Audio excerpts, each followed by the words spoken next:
नमस्कार, इस विशेष बुलेटिन में आप सभी का स्वागत है। मैं हूं जया, मेरे साथ है मनीषा। शुरुआत करेंगे इस वक्त की सुर्खियों के साथ।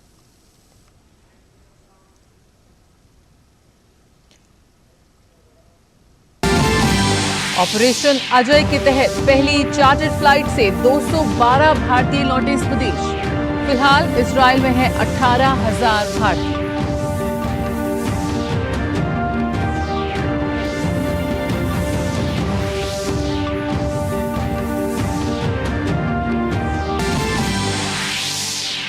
इजरायल हमास संघर्ष में अब तक 2800 से ज्यादा लोगों की मौत। अमेरिकी विदेश मंत्री ब्लिंकन के बाद अमेरिकी रक्षा सचिव लॉयड ऑस्टिन आज इजरायल का करेंगे दौरा।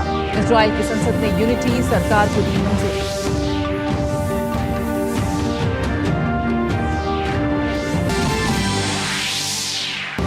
प्रधानमंत्री नरेंद्र मोदी आज नई दिल्ली में 9वें G20 संसदीय अध्यक्ष शिखर सम्मेलन P20 का करेंगे उद्घाटन। सम्मेलन की थीम है एक पृथ्वी, एक परिवार, एक भविष्य के लिए संसद।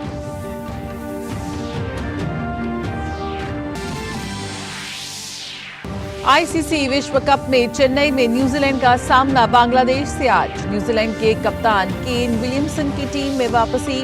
कल दक्षिण अफ्रीका ने ऑस्ट्रेलिया को 134 रन से दी करारी शिकस्त।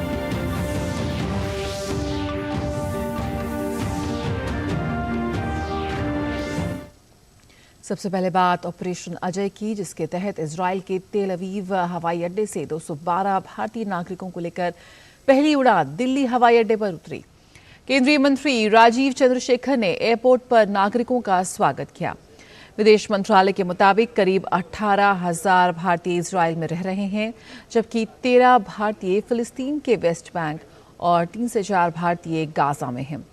ऑपरेशन अजय के तहत फिलहाल इजरायली क्षेत्र से ही भारतीयों की निकासी में मदद की जा रही है। मंत्रालय के मुताबिक भारत ने यह अभियान उन भारतीयों की वापसी को सुविधाजनक बनाने के लिए शुरू किया है जो स्वदेश वापस आना चाहते हैं।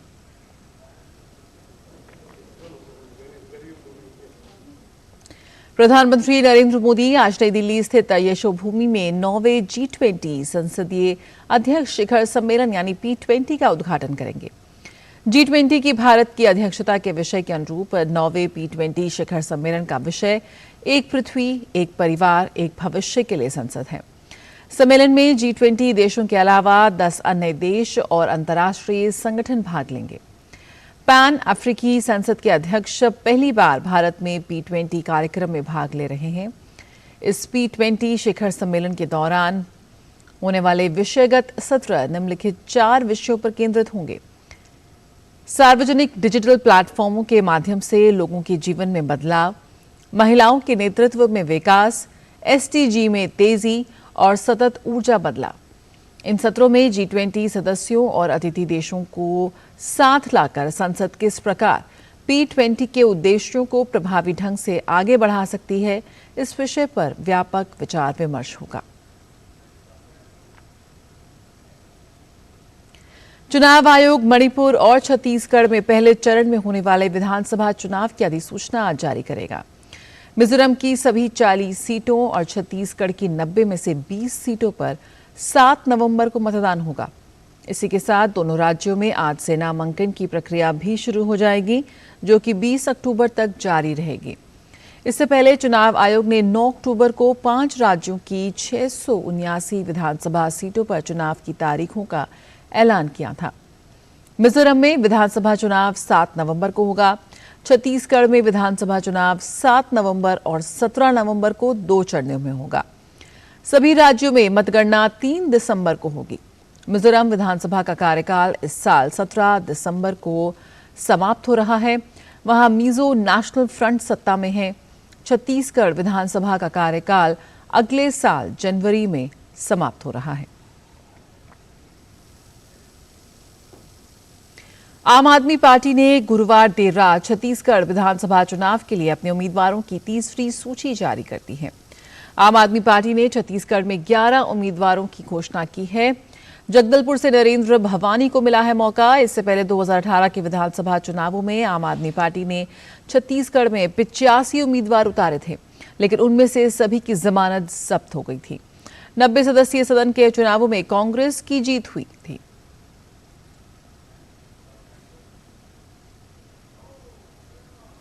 इजरायल और हमास के बीच जारी युद्ध में अब तक दोनों तरफ से 2800 से ज्यादा लोगों की जान जा चुकी है।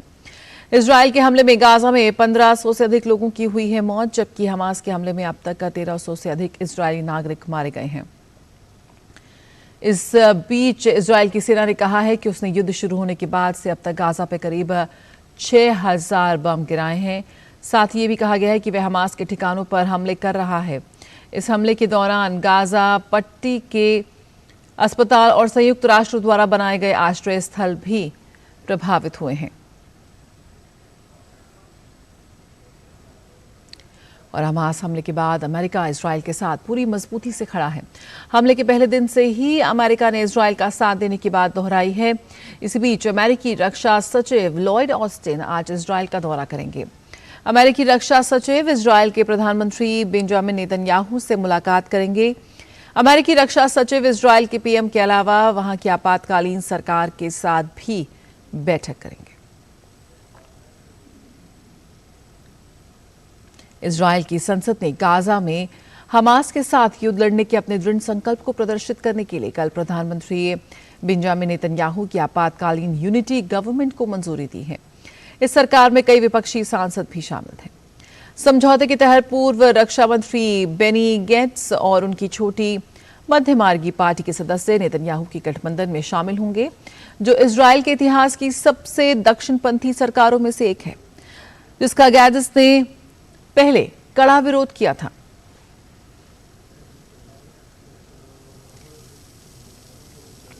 अमेरिकी विदेश मंत्री एंटनी ब्लिंकन ने कल इजरायली प्रधानमंत्री बेंजामिन नेतन्याहू को एकजुटता का मजबूत संदेश दिया है।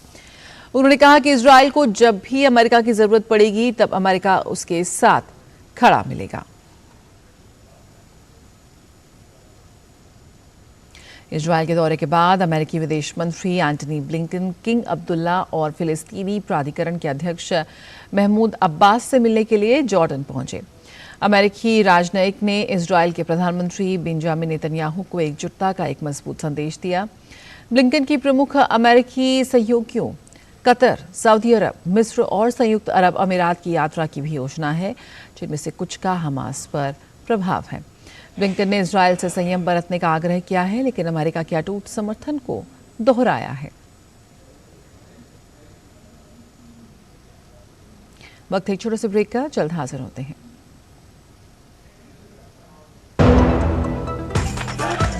मैं क्या जी, सब जानते हैं, जहां दिखे मारियो, अपना समझ के खा लियो। होंगे बच्चे स्वस्थ भले फूलेगा बचपन, इन्हें पिलाओ मुगली घुट्टी 555। अर्जुन, एग्जाम्स में you made us really proud. अब आगे क्या सोचा है? पापा, मैंने IIT जाना है और इंजीनियर बनना है। थिंक IIT, थिंक विद्या मंदिर। अब क्या देख रहे हो पापा? तुम कहते हो ना कि स्टॉक मार्केट में बहुत सोच समझकर इन्वेस्ट करना चाहिए, बस थोड़ा सा ज्ञान ले रहा हूं। किससे? हर एक स्टॉक्स एक्सपर्ट है, मस्त एजुकेशनल वीडियोस बनाता है और अच्छी इन्वेस्टमेंट की टिप्स भी देता है। पापा, इन वीडियोस पे ना जाएं। अपना रिसर्च खुद करें या सेबी रजिस्टर्ड इन्वेस्टमेंट एडवाइजर से संपर्क करें। एजुकेशन के नाम पर कुछ इन्फ्लुएंसर्स अक्सर इन्वेस्टर को मिसगाइड करते हैं, नुकसान आपका होगा। सोच कर, समझ कर, इन्वेस्ट कर। और बात करें क्रिकेट विश्व कप की, तो आज होने वाले मैच में न्यूजीलैंड के सामने बांग्लादेश की चुनौती होगी। न्यूजीलैंड की कोशिश इस मैच को अपने नाम कर प्रतियोगिता में जीत की हैट्रिक लगाने की होगी। अपने पहले मैच में न्यूजीलैंड ने गत विजेता इंग्लैंड को हराया था, वहीं दूसरे मैच में नीदरलैंड्स को मात दी थी। बांग्लादेश के खिलाफ केन विलियमसन की चोट से उबरकर कप्तान के रूप में वापसी होने जा रही है। 7 महीने बाद अंतर्राष्ट्रीय क्रिकेट में वापसी कर रहे विलियमसन विश्व कप के पहले 2 मैच नहीं खेल पाए थे। दूसरी तरफ बांग्लादेश ने पहले मैच में अफगानिस्तान को हराया, लेकिन दूसरे मैच में बांग्लादेश की टीम को इंग्लैंड के खिलाफ करारी शिकस्त झेलनी पड़ी थी। चेन्नई की पिच के स्पिनर्स को मदद करने की उम्मीद है। ऐसे में बांग्लादेश की टीम कीवी बल्लेबाजों को मुश्किल में डाल सकती है। विश्व कप में ये दोनों टीम 5 बार आमने सामने हुई हैं और हर बार न्यूजीलैंड को जीत मिली है। और आईसीसी विश्व कप में कल लखनऊ में खेले गए मैच में दक्षिण अफ्रीका ने 5 बार की विजेता ऑस्ट्रेलिया को 134 रन से करारी मात दी। 312 रन के लक्ष्य का पीछा करते हुए ऑस्ट्रेलिया की टीम सिर्फ 177 रन ही बना सकी। ऑस्ट्रेलिया की शुरुआत अच्छी नहीं रही। मिशेल मार्श 7 और डेविड वार्नर 13 रन बनाकर जल्दी आउट हो गए। स्टीव स्मिथ ने लाबुशेन के साथ मिलकर पारी संभालने की कोशिश की, हालांकि स्मिथ 19 रन बनाकर आउट हो गए। इसके बाद जोश इंग्लिश 5, ग्लेन मैक्सवेल 3 और मार्कस स्टोइनिस 5 रन बनाकर जल्दी ही पेविलियन लौट गए। 70 रन पर 6 विकेट गंवा चुकी ऑस्ट्रेलिया को लाबुशेन और स्टार्क ने संभालने की कोशिश की, लेकिन ये जीत के लिए काफी नहीं रहा। इस विश्व कप के दोनों मैच में ऑस्ट्रेलिया की टीम 200 रन का आंकड़ा पार करने में भी विफल रही है।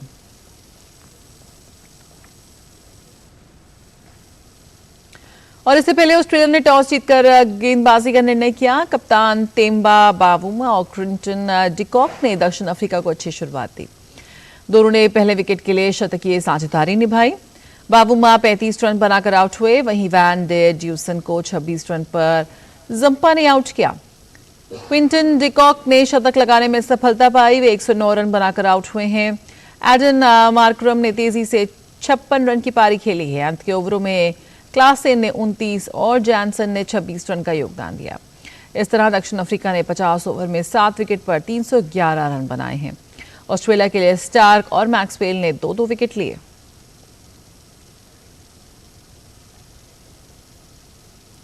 और चीन में एशियाई खेलों के बाद अब पैरा एशियाई खेलों का आयोजन होने जा रहा है। इन खेलों का आयोजन 22 अक्टूबर से 28 अक्टूबर के बीच किया जाएगा। पैरा एशियन गेम्स में हिस्सा लेने जाने वाले पैरा एथलीटों की रवानगी से पहले राजधानी दिल्ली में एक समारोह का आयोजन किया गया और इस मौके पर केंद्रीय खेल मंत्री अनुराग सिंह ठाकुर, केंद्रीय मंत्री हरदीप सिंह पुरी और भारतीय पैरा ओलंपिक समिति के अध्यक्ष दीपा मलिक ने खिलाड़ियों का हौसला बढ़ाया। इस मौके पर खेल मंत्री ने कहा कि उन्हें पूरी उम्मीद है कि इस बार खिलाड़ी पिछली बार से भी अधिक पदक जीतकर लाएंगे।